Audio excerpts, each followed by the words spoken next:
Hello दोस्तों, मेरा नाम अनिल है। मैं आज आपको अपने जीवन की एक सच्ची घटना के बारे में बताने जा रहा हूँ।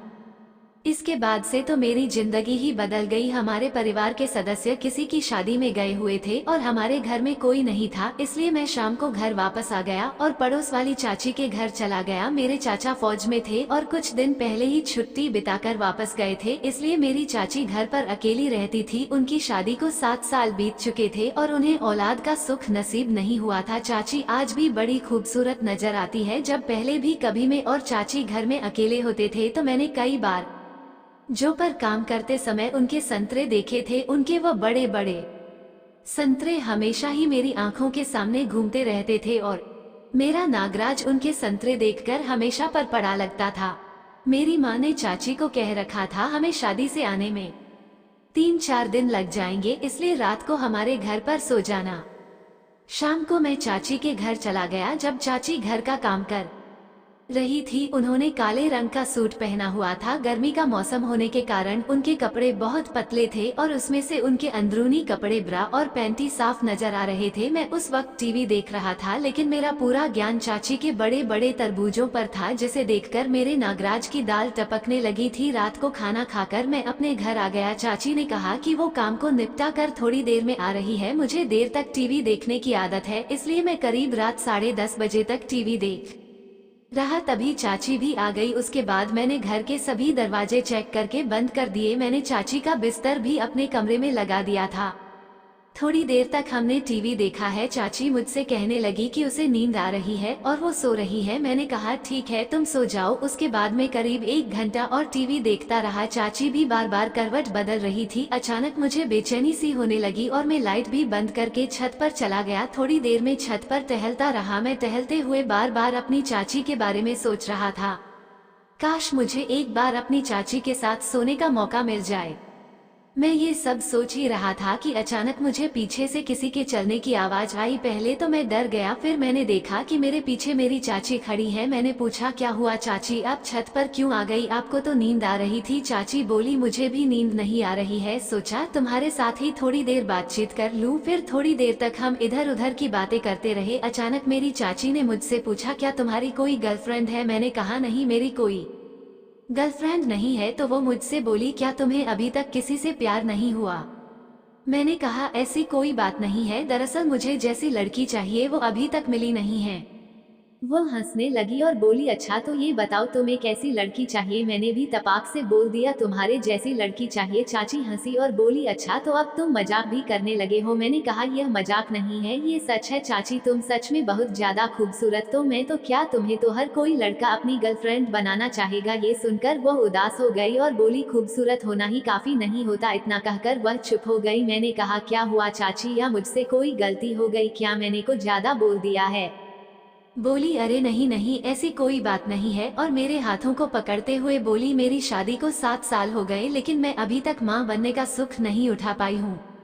मुझे लगता है कि तुम्हारे चाचा में ही कुछ कमी है, इसलिए मैं आज तक एक अधूरी औरत हूँ। काश मेरी भी कोई औलाद होती। मैंने भी मौके पर चौका मारा और उनको अपने गले लगा लिया और उनको दिलासा देते हुए उनके नर्म नर्म बदन को अपने हाथों से सहलाने लगा और बोला चाची चाचा तो काफी महीने बाद आते हैं तुमसे मिलने के लिए, तब तक तुम उनके बगैर कैसे रहती हो? वो बोली अब तुम्हें क्या बताऊं, अपने दिल का हाल में एक एक पल मर मर के जी रही हूँ। मैंने उनके बदन को सहलाते सहलाते ही अचानक उनकी गर्दन पर किस कर दिया। वो कुछ नहीं बोली और ऐसे ही मेरे गले लगकर खड़ी रही। इधर मेरा नागराज पागलों की तरह फड़फड़ा रहा था कि पता नहीं कब उसको इनकी गुफा में जानने का मौका मिलेगा।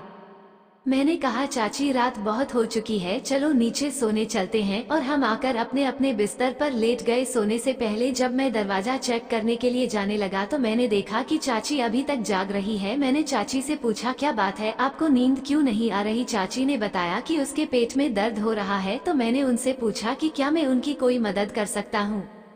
उन्होंने कहा पहले सरसों के तेल से मेरे पेट की मालिश कर दोगे? तो मैंने कहा ठीक है, मैं सरसों का तेल लेकर आ गया। उन्होंने अपने पेट से कमीज ऊपर कर दिया।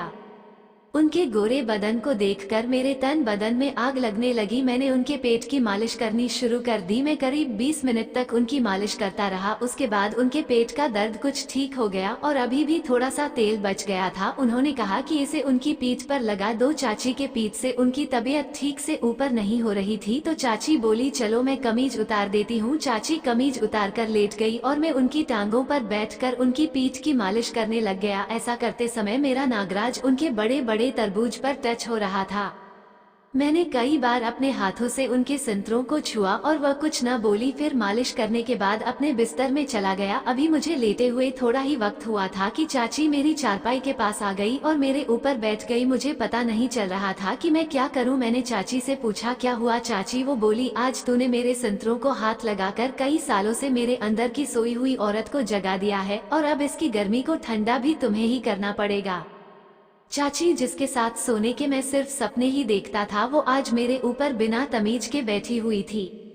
मेरा सपना सच होने जा रहा था इसलिए मैं बहुत खुश था। फिर चाची ने अपना काम शुरू कर दिया। उसने अपने हाथों को मेरे हाथों से रगड़ना शुरू कर दिया और 10 मिनट तक मुझे चूमती रही। मैंने भी उसका साथ देना शुरू कर दिया और उसके कसे हुए बदन को अपने हाथों से दबाने लगा और मजे से आनंद लेने लगा। फिर वो बिस्तर पर लेट गई और मैं उसके ऊपर। फिर हम दोनों काफी वक्त तक एक दूजे को चूमते रहे। कभी मैं उनके संतरों को चूमता, कभी मैं उनके नर्म नर्म अंगों को सहलाता है। चाची ने अपने संतरा वाले रैली निकाल कर फेंक दी और मैंने वह बड़े बड़े संतरे चूसना शुरू कर दिए। आपके संतरे बहुत सख्त हो गए थे। मैं मस्त होकर संतरों का सारा रस चूसे जा रहा था। फिर चाची ने अपने गुफा पर जब पता लगाया था उसको हटाकर फेंक दिया और मेरे साथ लेट गई। मैंने देखा चाची की गुफा काफी बड़ी थी और वह गीली हो गई थी।